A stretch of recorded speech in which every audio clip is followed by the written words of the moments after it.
The twin suns of Rider 6 burned low in the orange sky, turning the metal streets into rivers of fire. The air was thick with the smell of oil, sweat, and fear. The Black Star Market opened once every 3 cycles, and everyone came to sell what they didn't want anymore. Machines, weapons, creatures, and sometimes people. Evan walked slowly through the crowd. His boots clanked against the steel floor as voices shouted from every direction. Fresh bots from the core. Old tech. Cheap power cells. Alien slaves. Good workers. He hated this place. But he needed something, a job, a reason to keep moving. His small ship, the Sparrow, was almost dead.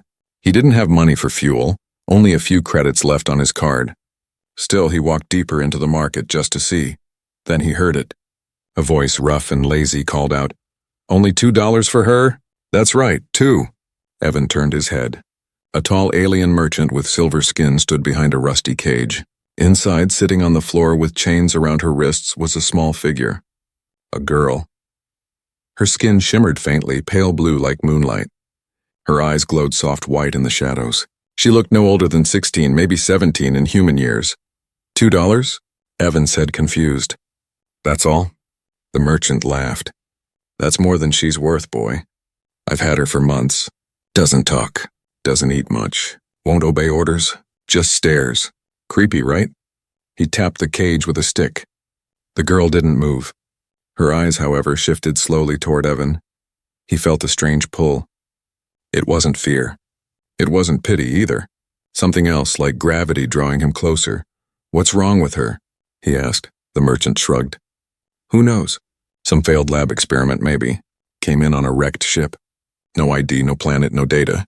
The kind of trash people dump when they're done playing God." Evan frowned. "And you just sell her?" The merchant gave a wide grin, his silver teeth flashing. "This is the Black Star Market, boy. Everything has a price. Even broken toys." Evan looked back at the girl. She hadn't moved. But her eyes, they were different now. Watching him closely, silent but alive, he crouched beside the cage. "Hey," he said softly. "What's your name?" She didn't answer. "Can you understand me?" he asked again, her lips parted. Her voice was quiet, almost like a whisper inside his head. "You shouldn't be here." Evan froze. The merchant laughed again. "See, she talks nonsense. Creeps people out. You want her or not?" Evan hesitated. Something inside him said walk away, but another part said stay. That second voice was stronger. "I'll take her," he said. The merchant blinked. "You serious?" Evan pulled out 2 old paper dollars. "Yeah, I'm serious." The merchant laughed so hard his shoulders shook. "Your problem now, boy. No refunds." He unlocked the cage and threw the keys at Evan. "She's all yours." The girl stepped out slowly. Chains rattled. She looked weak, but her eyes still glowed. Calm, dangerous, like a quiet storm. When Evan offered his hand, she didn't take it. As they walked away, the merchant shouted, "Good luck, kid. You'll regret it." Evan ignored him.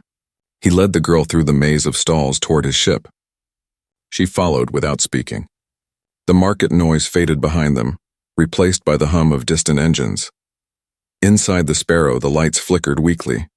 It was old and smelled like dust and metal, but it was home. Evan pointed to a seat. "You can sit there," he said. "You're safe now." The girl didn't move. She stood near the door, eyes still on him. "Why did you buy me?" she asked. Her voice was clearer now, but still soft like music underwater. Evan shrugged. "I don't know, I guess. Because no one else would." She tilted her head slightly. "You think that makes you kind?" Evan frowned. "I didn't mean—" "You'll regret it," she said flatly. Before he could reply, she turned away and sat in silence. Outside, the 2 suns dipped below the horizon, and darkness fell across Rider 6. Evan sat in the pilot seat and looked at her reflection in the glass. She didn't blink, didn't move, just sat there like she was waiting for something. The ship's old AI crackled to life. "Passenger identified, unknown species. Warning, unstable energy detected." Evan looked at her again. The soft light from her eyes shimmered across the cabin.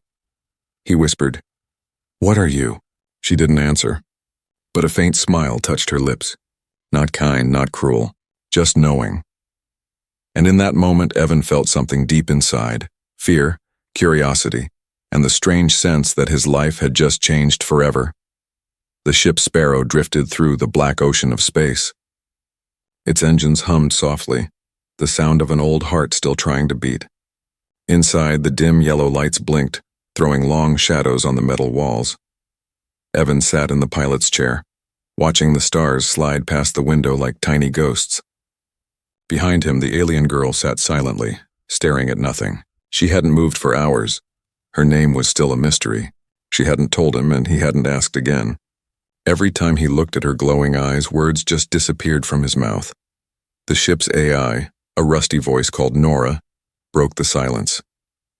Captain, energy readings from the passenger remain unstable. Evan sighed. Yeah, I noticed. Just keep an eye on it. Correction, Nora said. I am the eye. Evan smiled faintly but didn't reply. He reached for a cup of cold coffee and took a sip. You hungry? He asked the girl. She didn't answer. He tried again. You know, food, eating? Slowly, she turned her head toward him. Her voice was soft but steady. I don't eat what you eat, Evan blinked. Okay, what do you eat? She didn't respond this time. Instead, she looked out the window, her eyes reflecting the stars. For a moment, Evan thought he saw pain there, deep, endless pain. He stood up and walked closer. Look, I didn't buy you to... Her gaze snapped back to him. You didn't buy me. Evan froze. She stood up, the dim light catching the silver shimmer in her skin. You think you did? You think money means control? But I don't belong to anyone. Evan held up his hands. Hey, easy. I'm not trying to... Then why did you take me? She interrupted. Her voice didn't rise, but every word carried power like distant thunder. He opened his mouth to speak, but the ship suddenly shook. The lights flickered and Nora's voice cracked through the noise. Warning. Power drain detected. Source unknown. Evan rushed to the control panel. What's happening? Nora stuttered. Core energy. Being absorbed. He turned around. The girl was glowing. Her eyes were bright white now, and faint streams of light ran along her arms like living veins. Stop! Evan shouted. She looked calm. I can't. The light spread, filling the room with a soft hum. Tools lifted off the table, floating slowly in the air. Nora's voice faded away until there was only silence and the girl's steady breathing. Then, as quickly as it started, everything dropped. The lights blinked back to normal. Evan fell against the wall, panting. What the hell was that? The girl sank to her knees, breathing hard. I didn't mean to. Your ship's systems react to me. React? He repeated. You nearly shut down my engine. She looked up at him. It's not my fault. Your machines are weak. They can't handle what I am. Evan crouched beside her. Then tell me what you are. Her eyes dimmed again, turning soft blue. You wouldn't believe me. Try me, he said quietly. She stared at him for a long moment as if deciding something. My name is Lyra, she said finally. And I was not born. I was made. Evan frowned. Made like a clone? She shook her head slowly. No, worse. Before he could ask more, the radar beeped. A single red dot blinked on the screen. Then another. And another. Nora's voice came back online, weak but working. Captain. 3 ships approaching. Fast. Evan ran to the console. Identification? No match in database. Their weapons are armed. Lyra stood, her eyes glowing faintly again. They found me. Who? Evan asked. The hunters, she whispered. They never stop. The dots on the radar moved closer, too fast. Evan turned the engine to full power. Hold on.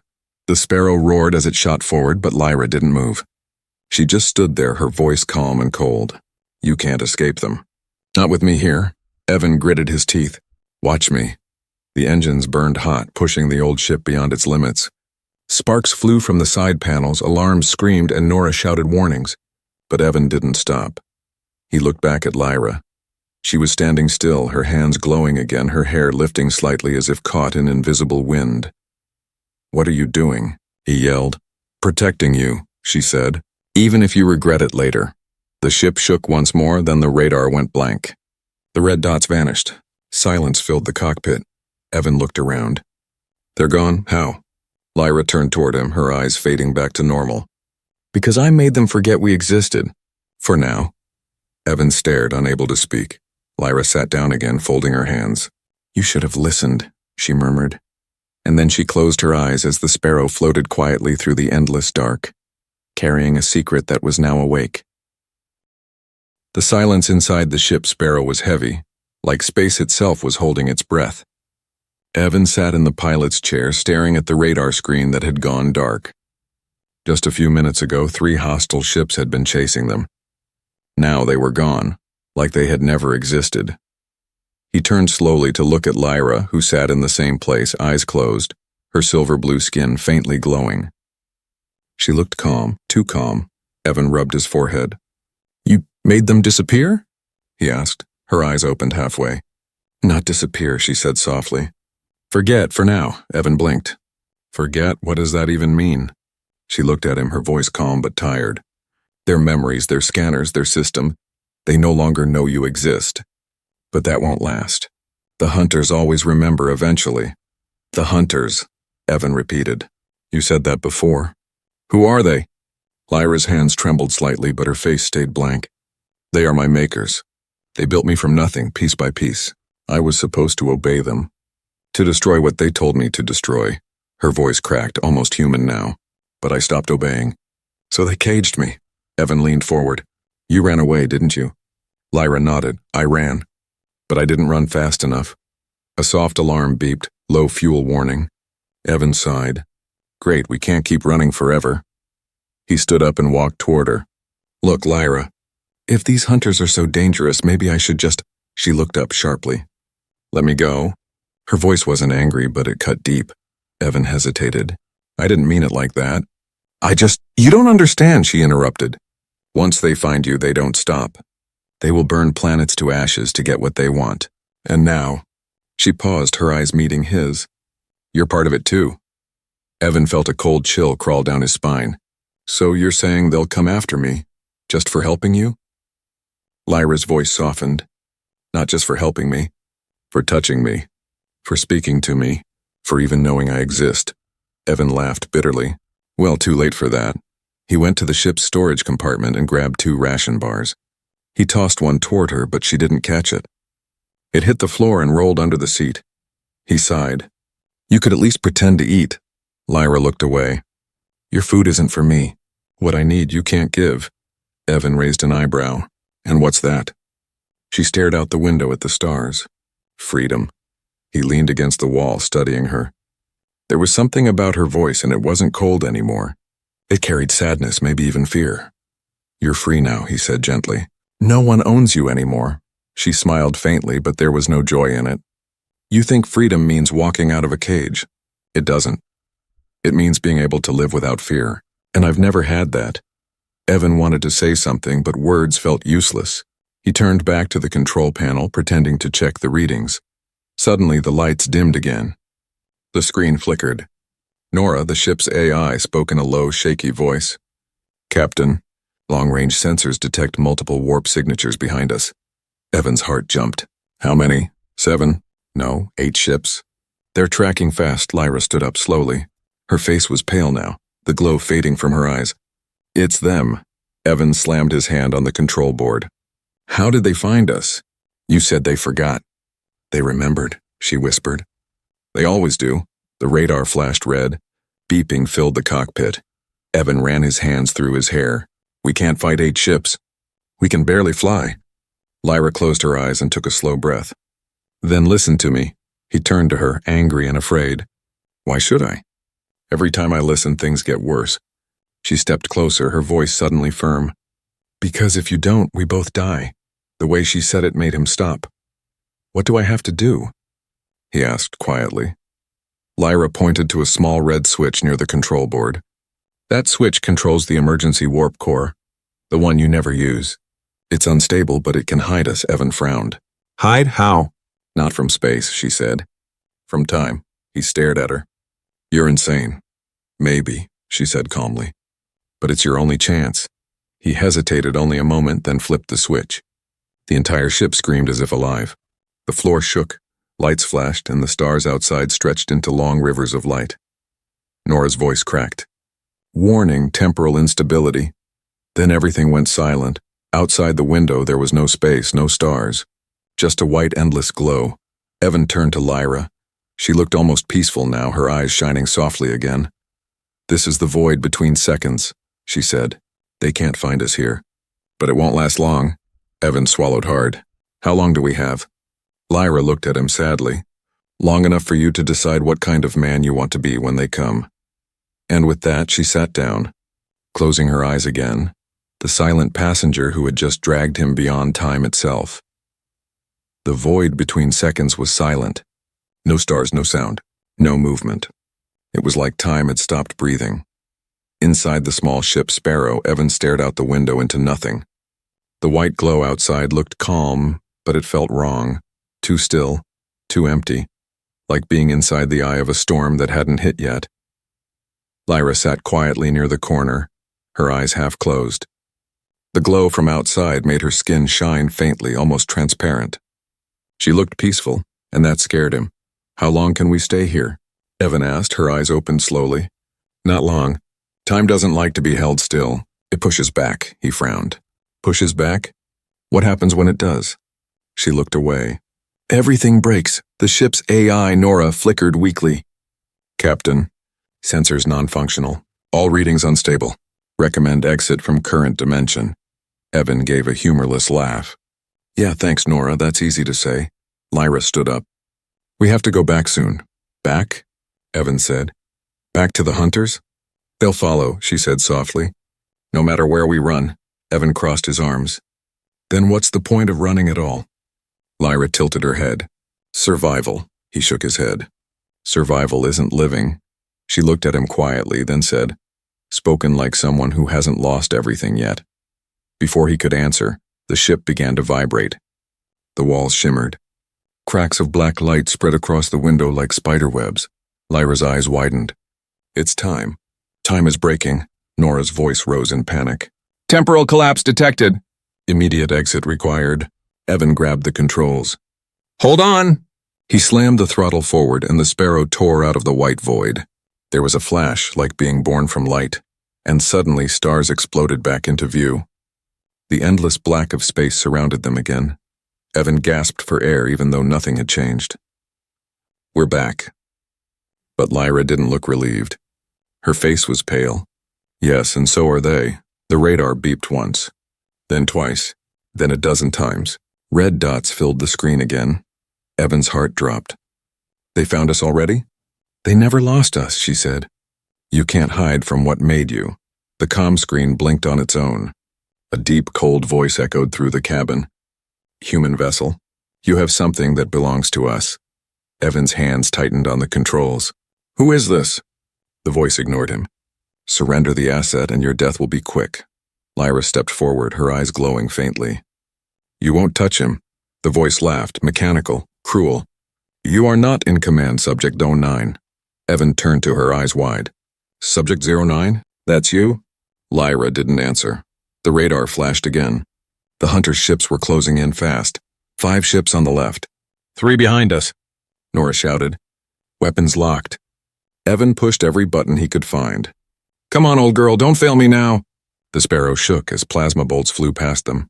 Bright lines of blue fire cutting through space. Evan dodged left, then right, but the ship was too slow. Shields down to 20%, Nora warned. Lyra stepped forward. Her hands started to glow again. Move aside, Evan hesitated.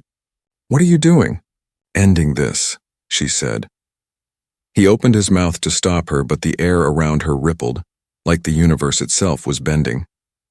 She raised her hand and a sphere of bright light formed in front of her. Then, with one motion, she sent it forward. The light shot out of the ship like a comet, slamming into one of the hunter vessels.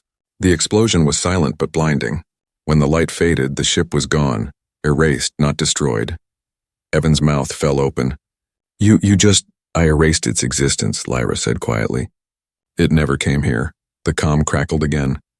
The cold voice returned. Subject 9, you have sealed this human's fate. We will not stop, Lyra closed her eyes. They never do. Evan turned to her. You said they made you. But why, what are you? Lyra looked up, her eyes glowing like stars dying in the dark. I was made to end wars. A living weapon powered by memory itself. When I kill, I erase, and the universe forgets what it lost. Evan stared at her, horrified. That's why they want you back. She nodded. They can't create another. I'm the last. More explosions rocked the ship. The hunters were firing again. Evan gritted his teeth and grabbed the controls. Then we fight together. Lyra stared at him. You'll die, maybe, he said. But I won't hand you over. For the first time she looked surprised, almost human. You're a fool, Evan smiled faintly. Probably. The Sparrow roared through space, weaving between the hunters' ships. Lyra raised her hand again, her light burning brighter than before. The darkness of space lit up with two beings, one human, one not, standing together against the machines that ruled the stars.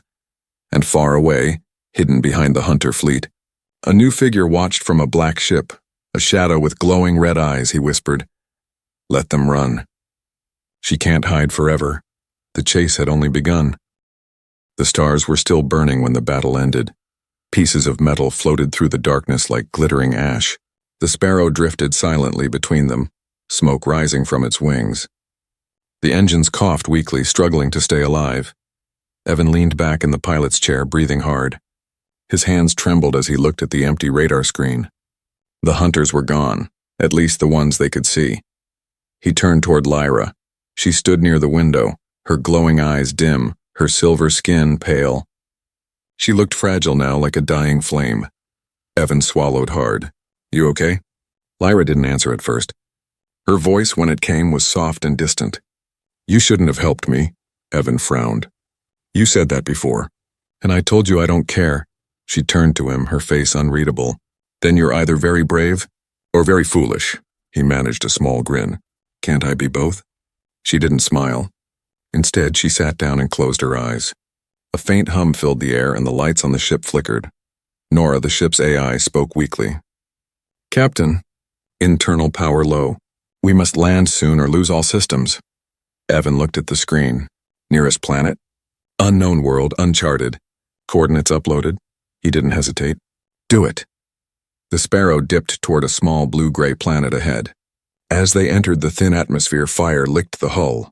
The ship shook violently before finally crashing into a rocky field surrounded by black trees. The engines hissed and died. Smoke filled the cabin. Evan coughed. Still alive? Lyra opened her eyes slowly. Yes, for now. They climbed out into the cold air. The planet was silent, no wind, no sound, only the crackling of the ship behind them. The sky was a deep violet, and two moons hung side by side. Evan sat on a rock, rubbing his sore shoulder. We need a plan. You said those hunters won't stop. There has to be a way to beat them. Lyra looked up at the twin moons. There isn't. You can't destroy what's everywhere. Evan stared at her. Then what are we supposed to do? Just wait to die?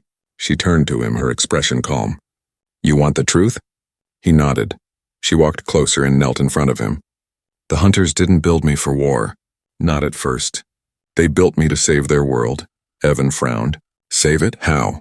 Her voice was low. Their son was dying. They tried to make a being that could hold energy. Life energy. Something that could store a star's heart inside a living form. I was the result. Evan stared, speechless.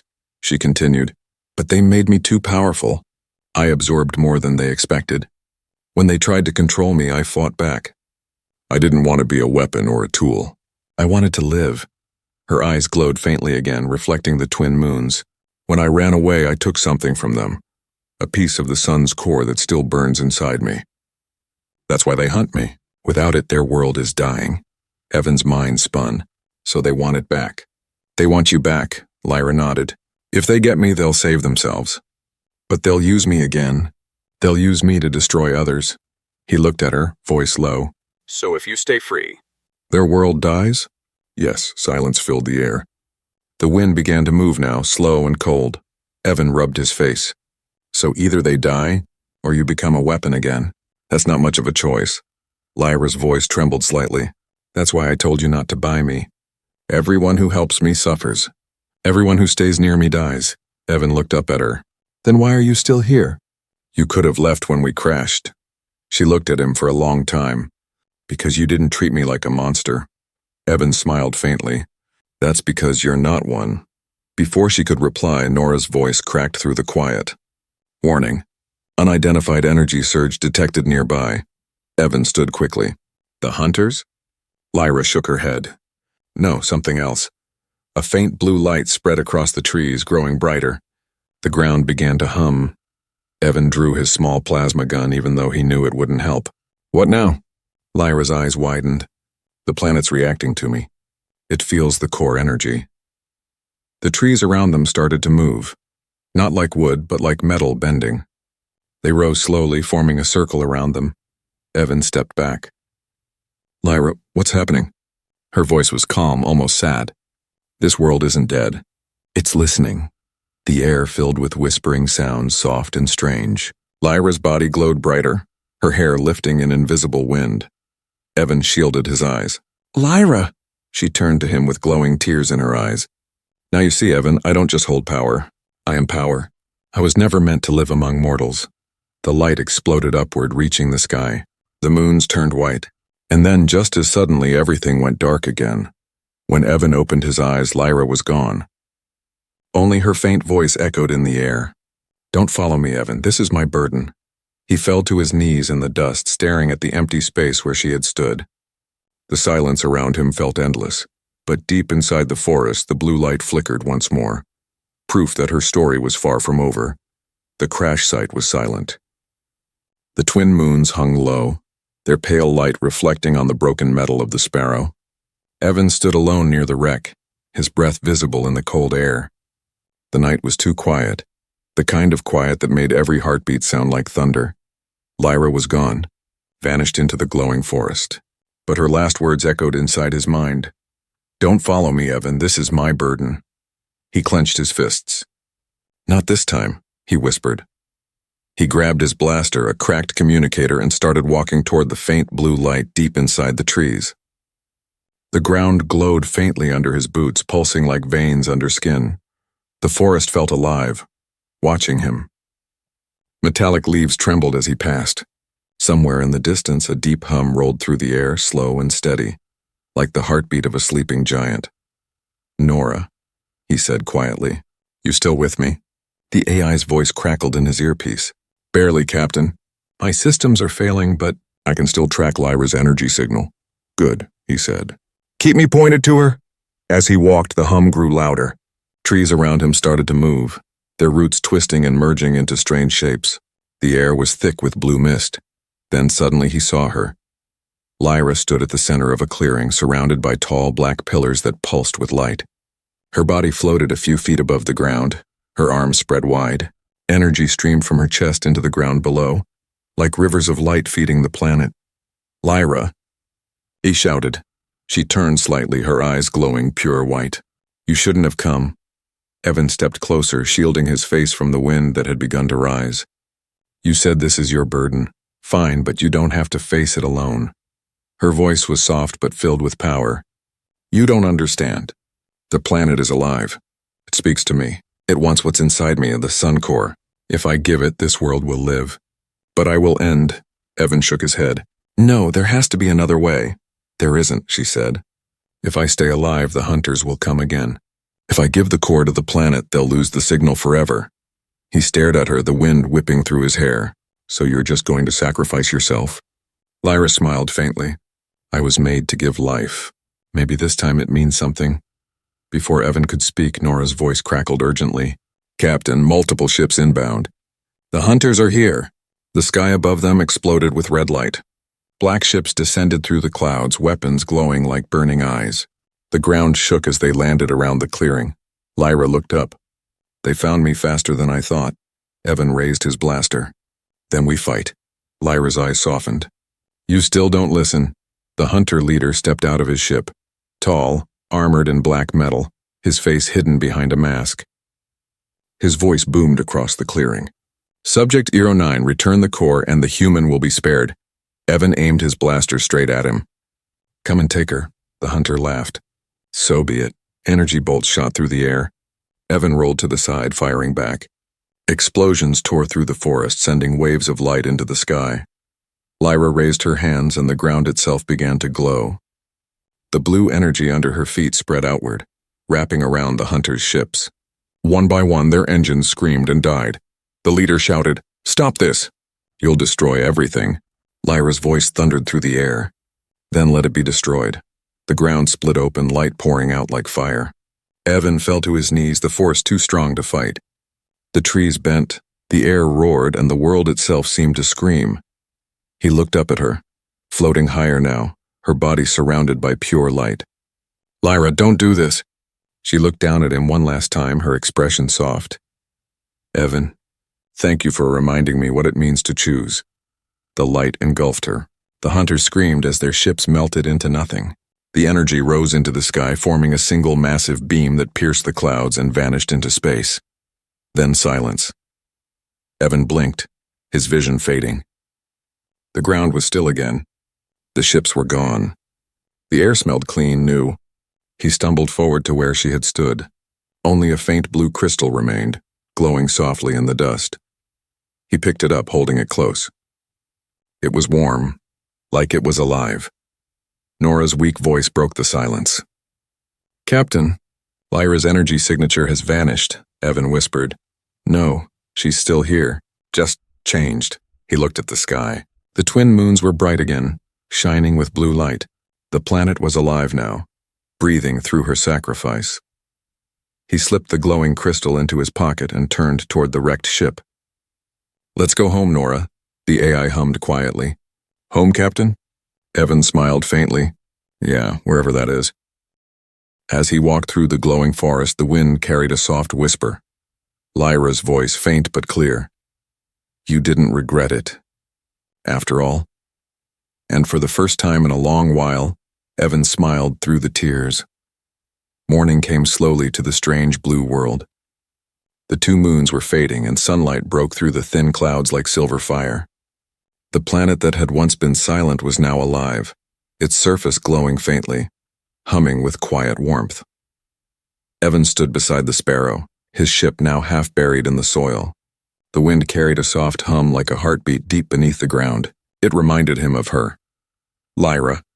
He held the small glowing crystal in his hand. It pulsed softly, blue light steady and warm like it was breathing. He had been staring at it for hours, waiting for a sign, a voice, anything. "Talk to me," he whispered. "You can hear me, right?" The crystal only glowed brighter for a moment, then went still again. He closed his eyes. "I should have stopped you," he said quietly. "I should have found another way." The wind blew across the field, carrying the faint scent of metal and rain. For a moment it almost sounded like a whisper, but it was gone too fast to catch the words. Nora's voice came through the ship's broken speaker, soft and tired. "Captain, the planet's atmosphere is stabilizing. Oxygen levels are normal. Temperature rising. It's alive again." Evan nodded, his throat tight. "Yeah, she did it." He looked up at the sky. It was brighter now, colors shifting between gold and silver. Birds or something like them flew overhead. The whole world seemed to be breathing for the first time, but inside Evan felt empty. He sat down on the ground beside the ship, turning the crystal over in his hands. "You saved them, Lyra," he said softly. "Even after everything they did to you, you still saved someone else." He laughed a little, but there was no joy in it. "You always said I'd regret buying you for $2. Guess you were wrong." He fell silent again, lost in thought. The air shimmered, and suddenly he felt warmth on his shoulder like a gentle hand. He turned. For a second he saw her standing there. Not solid, but made of light, soft blue like the glow of the crystal. Lyra's face was calm, peaceful. Her eyes were kind, the fear and pain gone. Evan's breath caught.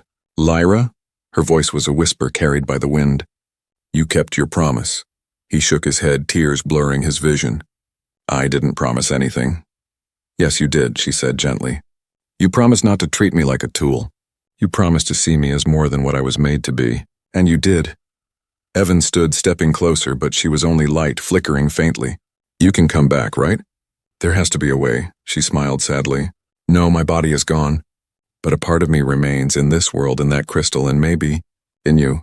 He clenched the crystal tightly. "I don't want memories, Lyra. I want you." Her eyes glowed softly. "I was never meant to stay, but I'm not gone either. Whenever you look at the stars, I'll be there. In the light. In the quiet. Always watching." The wind blew through her image, scattering her light into 1,000 tiny sparks that floated up into the sky. Evan fell to his knees, staring as the last of her glow vanished into the sunlight. "Goodbye," he whispered. But her voice came again, faint like the last note of a song. "Goodbye, and thank you for listening." Then she was gone. Evan sat in silence for a long time. The world around him was alive and beautiful, yet he felt like he'd lost the only person who truly understood him. After a while, Nora spoke again. "Captain, what are your orders?" He looked at the horizon. "We leave soon. There's more out there. More people like her, maybe. More stories like hers," Nora hummed softly. "Destination, Captain?" Evan smiled faintly. "Anywhere that still has hope." He walked back into the ship, the crystal glowing faintly in his hand. The engines coughed, then roared to life stronger than before, almost as if the planet itself was giving them power. As the Sparrow lifted off the ground, Evan looked down one last time.